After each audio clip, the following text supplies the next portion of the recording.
కడప జిల్లాలో అకాల వర్షాలతో మామిడి రైతులు తీవ్రంగా నష్టపోతున్నారు. వ్యవసాయ అధికారులు సలహాలు మేలు కంటే కీడు ఎక్కువ చేస్తున్నాయి.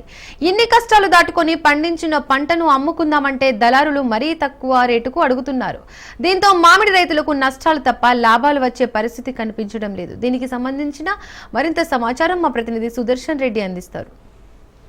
అంటే అందరికి గుర్తొచ్చేది మామిడికాయల సీజన్. ఎక్కడ చూసినా కూడా మామిడి తోటలు కాపుకొచ్చి విరగవస్తూ ఉంటాయి. అయితే ఈసారి ప్రపంచ ప్రఖ్యాతిగాంచినటువంటి పేరొందిన వీరబల్లి బేనిసాకు ఎదురుగాలి వీస్తుంది. ఒకప్పుడు కోట్లాది రూపాయలు సంపాదించినటువంటి ఇక్కడి రైతులు ఇప్పుడు కనీసం పెట్టిన పెట్టుబడి కూడా రావట్లేదు అంటున్నారు. దానికి తోడు మధ్యలో ఉన్నటువంటి వ్యాపారుల దందా కూడా ఎక్కువైపోయింది. అసలు వీరబల్లి బేనిసా రైతుల పరిస్థితి ఈసారి ఏ విధంగా ఉందో తెలుసుకునే ప్రయత్నం చేద్దాం. మనతో పాటు కొంతమంది మామిడి రైతులు ఉన్నారు, వాళ్ళని తెలుసుకుందాం. అలా ఏం జరుగుతుంది మామిడి రైతుల కొనుగోలు దగ్గర నుంచి ట్రాన్స్పోర్ట్ చేసి ఎక్స్పోర్ట్ చేసేంత వరకు కూడా ఏంటి సార్? గత 5 ఏళ్ల నుంచి పంట బాగానే ఉండింది.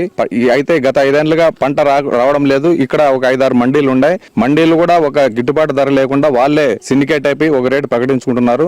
ఎప్పుడు వచ్చే పంటలో ఈసారి 2-3% కూడా పంట లేదు. అయినా కూడా ఇప్పుడు పంట కోత దశకు వచ్చేటప్పటికి 60-70 వేలు ఉండే బయట రాష్ట్రాల్లో 60-70 వేలు ఉంటే ఇక్కడ వీళ్ళు 30,000 రూపాయలు చెప్తున్నారు. ఇలా 30,000 రూపాయలు పెట్టుకుంటే మేము పురుగు మందులకు, మాకు లేబర్ కు, ఈ ట్రాన్స్పోర్ట్ కూడా మాకు రావు. ఇప్పటికే మేము చాలా నష్టపోయినాం. ప్రభుత్వం ఎన్నో ఆర్భాటాలు చెప్తానే ఉంది, మేము రైతులను ఆదుకుంటున్నాం అంటున్నారు. కానీ ఎలాంటి రైతులకు గిట్టుబాటు ధర కల్పించట్లే. నిఘా సంస్థలు ప్రయోగాలు చేసి వాటిని నిర్మూలించి రైతుని ప్రభుత్వమే కొనుగోలు చేస్తే రైతు పురుగుల మందుల విషయంలో ఏం జరుగుతాడు? నేను మందు కొట్టకపోవడం వల్లే ఈ మాత్రం పంట అయినా వచ్చింది. నిజానికి ఒక రైతు మందులు వాడితే వేరే చీడపీడల నుంచి రక్షణ కలవచ్చు, దిగుబడి పెరుగుద్ది అంటున్నారు. ఇప్పుడు ఏంది రివర్స్ అవుతుందా? ఇప్పుడు మేము పురుగు మందులు మామూలు గతంలో 1-2 సార్లు కొట్టే వాళ్ళము. ఇప్పుడు వ్యవసాయ అధికారులు వాళ్ళ ప్రోత్సాహంతో మేము 5-6 సార్లు బంకకు ఇట్లా చీడ పురుగు కోసం మందులు కొడుతున్నాం. అయినా కూడా పంట నిలబడట్లే. వాళ్ళని అడిగితే వాతావరణం కాలుష్యం వల్ల ఇట్లా జరుగుతా ఉంది, టయానికి వర్షం పడట్లేదు, దానివల్ల పంట ఇలా జరుగుతా ఉందని వ్యవసాయ అధికారులు మాకు సూచిస్తున్నారు. ఇక్కడ నుంచి రైతుల దగ్గర నుంచి కొన్ని ఎక్స్పోర్ట్ చేసే ఈ వ్యాపారస్తులకు నిజంగా లైసెన్సులు గానీ, వాళ్ళ గవర్నమెంట్ నుంచి గుర్తింపు గానీ, పర్మిషన్లు గానీ ఉన్నాయా? వాళ్ళకి ఎలాంటి గుర్తింపులు మాకు తెలిసి అక్కడ పరిస్థితులు చూస్తే ఎలాంటి గుర్తింపులు ఉండవు. రైతులు కూడా మాకు ఏ రోజు కూడా, నేను గత 10 ఏళ్ల నుంచి మార్కెట్ కు మామిడికాయలు తరలిస్తున్నాం, వాళ్ళు మాకు ఏ రోజు కూడా రేటు చెప్పరు. వాళ్ళకి మార్కెట్ కి తరలించిన తర్వాత వాళ్ళు చెప్పిందే తూకం మేము వినాలి, వాళ్ళు ఇచ్చిన ధర మేము తీసుకోవాలి.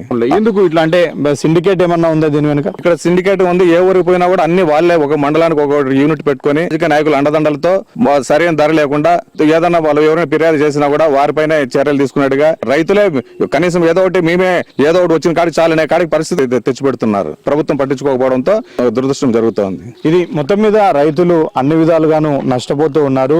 రైతు నేరుగా తన పంటను మార్కెట్ లో అమ్ముకునే పరిస్థితి లేకపోవడంతో ప్రభుత్వం కూడా మామిడి లాంటి పంటలు ఎప్పుడు కొనే పరిస్థితి లేదు. ప్రభుత్వం కూడా మార్కెట్ సౌకర్యం కల్పించట్లేని నేపథ్యంలో ప్రైవేటు వ్యక్తులు ఇందులోకి దిగుతూ ఉన్నారు. ప్రతి మండలానికి ఒక వ్యక్తి ఉండి వీళ్ళందరూ కూడా ఒక సిండికేట్ గా ఏర్పడి ఇంతే ధర అని నిర్ణయించి రైతులకు అరకొర ధరనిచ్చి ఎక్స్పోర్ట్ చేసుకుంటూ కష్టపడి పండించిందేమో రైతులు వాటిని ఎక్స్పోర్ట్ చేసి ఇక్కడ రైతుకు 30,000 రూపాయలు టన్నుకు చెల్లిస్తే ఇదే సరుకును వాళ్ళు వేరే రాష్ట్రాలకు తీసి 75,000, 55,000కు అమ్ముకుంటున్న పరిస్థితి కనిపిస్తుంది. అయితే కొంటున్నటువంటి వ్యాపారస్తులకు సరైన ప్రభుత్వం నుంచి అనుమతులు గానీ, వాళ్ళు ఎక్స్పోర్ట్ చేసే విషయంలో వాళ్ళకు కావాల్సినటువంటి పర్మిషన్లు కానీ ఉన్నాయా అంటే అవి ఏమీ లేవు. కానీ ఎలా వాళ్ళు రైతులను ఇంతగా మోసం చేసి తరలిస్తున్నా కూడా ఎందుకు అధికారులు పట్టించుకోవట్లేదు అన్నది రైతుల నుంచి వినిపిస్తున్నటువంటి మాట. వీళ్లకు బ్యాక్ ఎండ్ గా రాజకీయ నాయకుల సపోర్ట్ కూడా ఉంటుంది. అందుకే ప్రతి ఏటా ఈ సీజన్ లో వీళ్ళంతా సిండికేట్ గా ఏర్పడి రైతులకు రేటు రాకుండా చేస్తున్నారు.